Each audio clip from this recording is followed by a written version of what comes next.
In this video, I'm going to be sharing with you my inner conflict to push people to be better or to leave them as they are. I often find myself between two conflicting desires. The urge to inspire and uplift other people to be the best version of themselves, to be their best selves, and the choice to accept them as they are, flaws and all. This internal conflict has been a great source of stress for me, but also a profound source of internal reflection and personal growth. In this video, I share with you the complexities around this inner struggle and the implications it has on relationships and personal development. On one side of the spectrum, there's an innate desire to help people improve. This is something that I'm really always passionate about because I consider myself an example of that process. All right, I knew who I was before, and I know the power of pushing yourself to be your best, to be the best version of yourself. I know the power of self-development, self-improvement, reading books, trying to push yourself, trying to let go of negative things and push towards positive things, and everything that enhances you, enhances your potential. I believe every human being has potential. All right, there are things I'm doing today that I never imagined I would have the potential or ability to do, but if I hadn't pushed myself, I wouldn't have gotten to that place. And I use myself as an example or a template for other people. When I see somebody going through a particular experience in life, I try to analyze and I see and I think to myself that if this person tries a little harder, pushes a little better, maybe tries something new, maybe they will have different results and that will give them a better experience of life. So it's just natural, for me to want to see people reach their full potential and to witness their growth and transformation. It's amazing when you see people grow and transform and become better versions of themselves. And it's a noble aspiration that is rooted, in empathy and the belief that everybody has the capacity for positive change. So, for instance, whether it's a friend battling an unhealthy habit, or a co-worker struggling with, their workload or something, or a loved one, facing personal challenges, going through a tough time, I think I'm not the only one. You feel compelled to offer support, guidance, encouragement, anything you want to do, anything to help the person to improve. So that's one side of the story. While the desire to push people to be better is admirable, it's a good thing, right? It can also lead to conflicts and misunderstandings.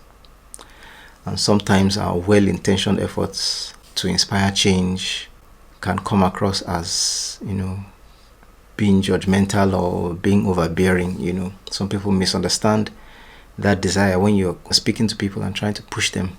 Sometimes they just feel you're being judgmental. Sometimes they feel you're pushing too hard. And this has been my recent experience. Some people may resist your well-intentioned advice, or they will feel pressure to conform to your own vision of improvement. This can strain relationships and foster resentment. I've actually experienced this. People that I had good intentions towards and people that I do have good intentions towards, I find that in trying to push them and encourage them to be better, they actually resented me for it. It actually strained our relationship, and it was shocking to me, because there I was thinking that I'm doing good, and the other person was interpreting it as something bad, something negative. It really got me down, and it really made me pause and reflect on these things. Where do you draw the line? How do you balance the desire to want to see people improve? And that desire is even stronger when it comes to people within your circle of love, your family, your friends, and so on. And when those people misconstrue your intentions and see it as a bad thing. Striking the right balance between being a supportive influence and respecting people's autonomy can be a challenging task. So, on one side of the spectrum lies the wisdom of acceptance, the ability to embrace people and accept them for who they are, recognizing that imperfections are an inherent part of human existence and the human experience.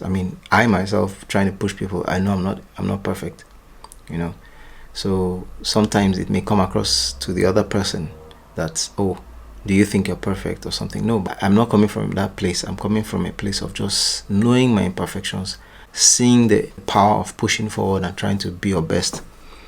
That's the place I'm coming from. But then sometimes it is wisdom to just embrace people for who they are and accept the imperfections, knowing that nobody is perfect. So, but where I struggle sometimes is that sometimes I feel like acceptance or accepting people the way they are is condoning their destructive behaviors or settling for mediocrity. And that's something that I do not like. I do not believe that we are born in this world to live a mediocre existence, but that's just me. So sometimes I have to remind myself that acceptance entails acknowledging that everybody has their unique journey in this life and everybody has their pace of growth and development. It also involves showing unconditional love and support. Unconditional love and support. That is to say that when you reach out to help anybody or or influence anybody or support or encourage anybody, you need to do it without expecting anything in return, without expecting them to accept your love or to accept your support. Regardless of whether or not someone chooses to change or not, sometimes you need to come to the place where you are going to give them your unconditional support no matter what. It's a challenge and it's a task of your own personal self-development, and I'm speaking for myself. So finding that middle ground between pushing people to be their best and practicing acceptance is a delicate art. It involves understanding when to offer guidance and when to step back. This is a hard lesson I'm learning. Respecting other people's choices, respecting their autonomy, learning to detach your self-worth or your perception of them from their decisions. All right, so you learn how to detach and say, I am not going to base my judgment of this person or the value I place on this person on the decisions they make. Rather, I'm going to keep them separate. Learning to strike that balance is a fine art. And that balance requires empathy, requires patience, and the ability to communicate openly and honestly with those we care about. It's not always that easy. The inner conflict between pushing people to change for the better and accepting them as they are, it has been a catalyst for my own personal growth, because it has forced me to reflect on my own motivations, and my biases and my decisions and my expectations. Why do I want this person to improve? Does it have something to do with me? Is it really for the person's benefit, or is it for my own self actualization or my own selfish reasons? So it forces me to sit down and look at myself, and that state of reflecting on yourself forces you to grow as well. So at the end of the day, that conflict is not so bad. It has challenged me to develop a greater level of self-awareness, emotional intelligence, and I've also learned the importance of setting healthy boundaries in relationships.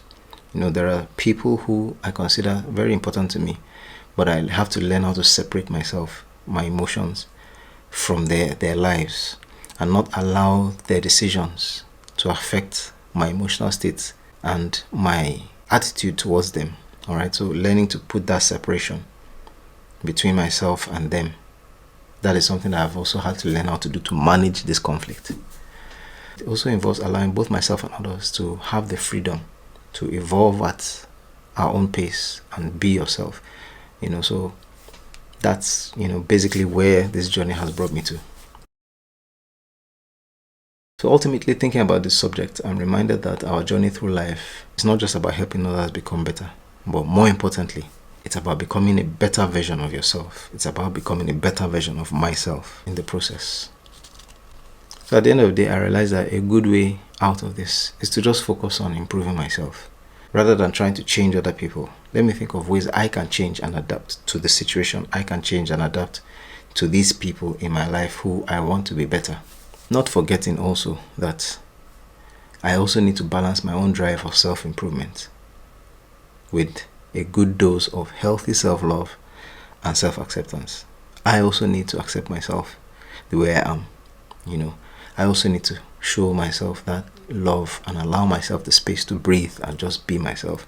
The same way I need to allow other people to just be themselves and just breathe, and not interpret their so-called bad decisions or so-called mediocrity as a reason to judge them in a bad way or see them in a bad light, but to just say, look, live and let live.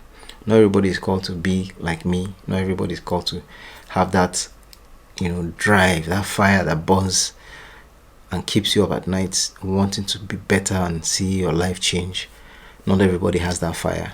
And so I need to respect that and I need to accept it. And so I just thought I'll share this with you because it's something that has been on my mind, and I feel like putting it out there probably help somebody out there who is on either side of this spectrum. So you might be somebody who is always pushing yourself to be better, and the people around you, and you finding yourself getting to stressful circumstances and finding relationships between yourself and your loved ones getting strained, misunderstandings and being misunderstood.